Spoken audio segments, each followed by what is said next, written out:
అంతా ఇదే అన్నమాట గుడి. ఈ గుడిలోకి అయితే మనమైతే వెళ్దాం. అంతకంటే ముందు చూడండి, ఇక్కడ వ్యూ అయితే చాలా బాగుంది. వ్యూ చూడండి. అయితే ఇలాంటి ఈ ప్లేస్ విజిట్ చేయండి. తమ్మాలపల్లిలోని మల్లయ్య కొండ అనమాట. తమ్మాలపల్లిలో ఉంటుంది మల్లయ్య కొండ. ఇక్కడ విజిట్ చేయండి. మేమైతే ఆ, సో ఇక్కడే అన్నమాట మనం టెంకాయ కొట్టాలి. ఇక్కడే మనం గుడి ముందర ఎదురుగా ఉంటుంది. ఇది ఎదురుగా ఇక్కడే టెంకాయ కొట్టి మనం లోపలికి దర్శనానికి వెళ్ళాలి.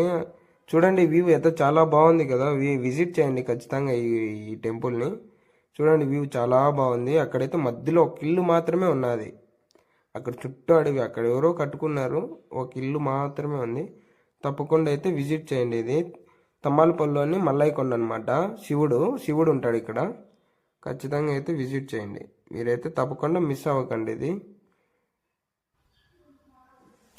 ఇదైతే గుడి అనమాట. మనం లోపలికి వెళ్దాము. అంతకంటే ముందు టెంకాయ కొట్టుకొని వెళ్దాము. మా ఫ్రెండ్స్